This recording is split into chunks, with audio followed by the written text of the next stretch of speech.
Let's talk a little bit about asking for referrals. Can you ask for referrals without pushing people? Can you ask for referrals without looking needy or like you're begging?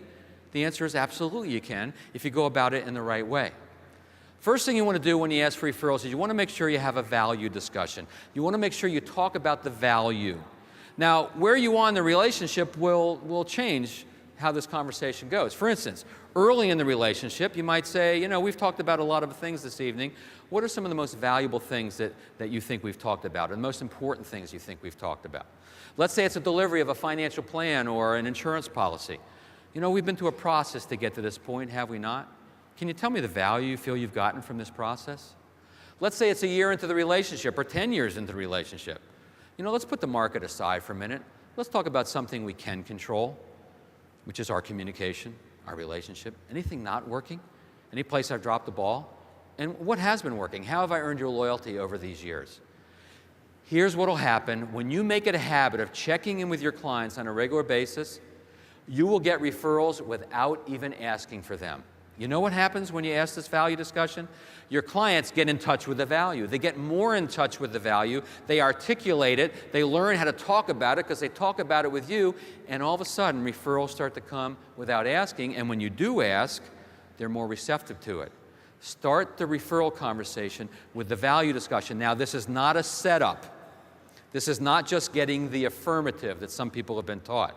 This is a discussion. It's not, have you found value in the work we're doing? Yeah, great. Who do you know? No. It's a discussion. It's back and forth. Treat the request for referrals with importance. Why do you treat the request for referrals with importance?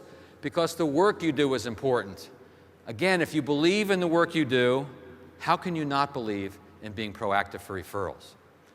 All right, so how do you treat it with importance? A couple of things. First of all, let's not forget anymore. Let's take that one off the table. And I got a simple technique for you.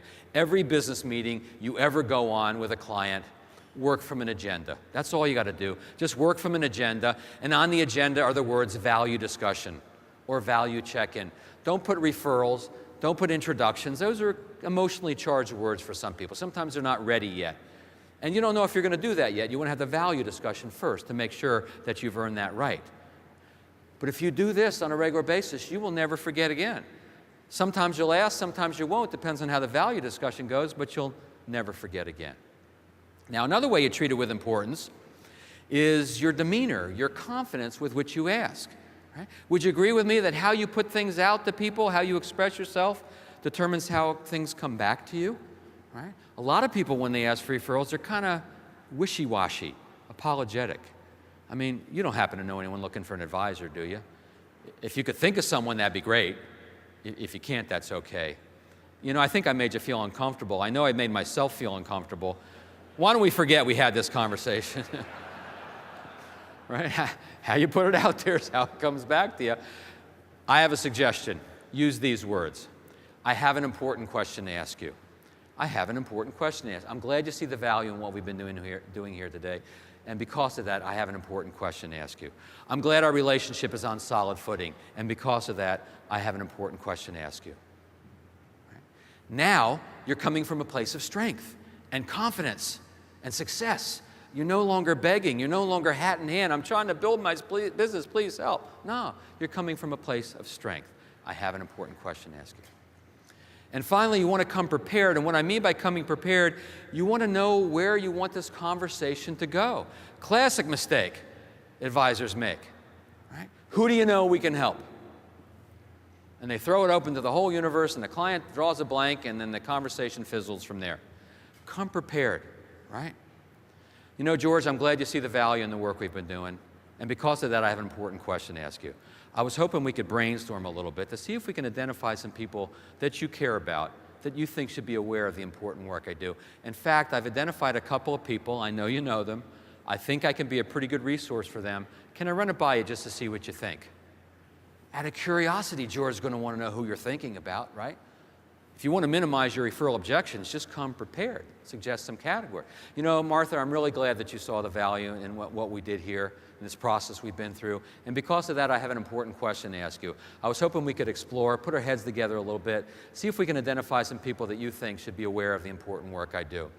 In fact, I've prepared a list of categories of people we do some very important work for, and I just wondering if I could run it by you just to see what you think, if it triggered any of your thinking. You're asking clients to brainstorm, to identify people who like you, people who trust you. What's the worst thing that can happen? No, I don't feel comfortable with that. That's the worst thing. I can guarantee what will happen for you every time you ask for referrals, especially using this methodology. I can guarantee. Sometimes when you ask for referrals, you'll get them on the spot. You ever experience that? You ever ask and get them? Yeah, we know that can happen.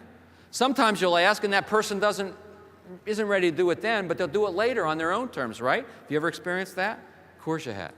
Now, there's some clients you have that'll never give you referrals. You have some clients you could run into a burning building and save their children. They wouldn't give you referrals. Right? But they're not going to stop being your clients. They're not going to think ill of you, right? Please, don't be afraid to ask for referrals. And if someone doesn't want to give you referrals, you back off, right? And it's a simple way to back off. I call it the emergency exit, right? George, that's fine. If you ever identify someone you think should know about the work I do, just don't keep me a secret. Make sense? Martha, that's fine. I just wanted you to be aware of the fact that I'm never too busy to see if I can help other people you care about. Fair enough? Fair enough. And then you're done, right? And then you're done. No harm, no foul. Now, to avoid referral objections, this is a great strategy, and some of you guys have this down pat. To avoid referral objections, don't ask for referrals. Pretty much works every time, doesn't it? Have fun with referrals, right? Art, an advisor in Baltimore, when he asks for referrals, he says, can we brainstorm a little bit? I'm looking for about 100 people. His clients laugh, or they look at him and say, Art, I don't even know 100 people. He says, yeah, too much. How about 5? Now all of a sudden 5's not so bad, right? Let me tell you about Edwin. Edwin invented a game, referral tic-tac-toe. He gets permission to brainstorm, he draws a tic-tac-toe grid, the client has no idea what he's doing. And he starts to suggest names. What about your brother Bob? Yeah, and sister Sue? Yeah. And now the client gets it. And he says the client want to keep playing at least till they get a tic-tac-toe, right? When he told me about this strategy, he said, the last time I played this with a guy, we got a grid, we got 9 referrals. My client said to me, you know, that was fun. Can we play again? Got 27 referrals, he said, from this guy. Remember, being proactive for referrals is not about being slick. It's not about being tricky. It's about sincerity. Do you see the value in what we've done? Can we bring this value to others? It's as simple as that. Got a referral from Joel Rosenberg. Refer me to John Hurley. I said to Joel, how do you know Mr. Hurley? He says, well, we've been playing tennis for the last 10 years, every Friday morning, standing appointment. So I'm thinking, this is a great relationship. When I call Mr. Hurley, what kind of reaction, what kind of personality am I going to get on the other end of the phone? This is what Joel said to me. Bill, John's a great guy, but don't let him intimidate you. Oh, great. A thanks for nothing referral. Mr. Hurley, this is Bill Case. Joel Rosenberg suggested I give you a call. Joel Rosenberg? Yes, sir. He give my name out again? Yeah, I guess he did. I don't even like Joel. Now, we can think 400 words per minute, so I'm thinking fast. Plays tennis every Friday morning, last 10 years, standing appointment. Don't let him intimidate you. Got it. You know, Mr. Hurley, quite frankly, sir, I don't think Joel likes you either. I think that's why he gave me your name and number so I can bug you till you bought something. He loved it. He says, son, I don't know who you are, what your style is. Come on over.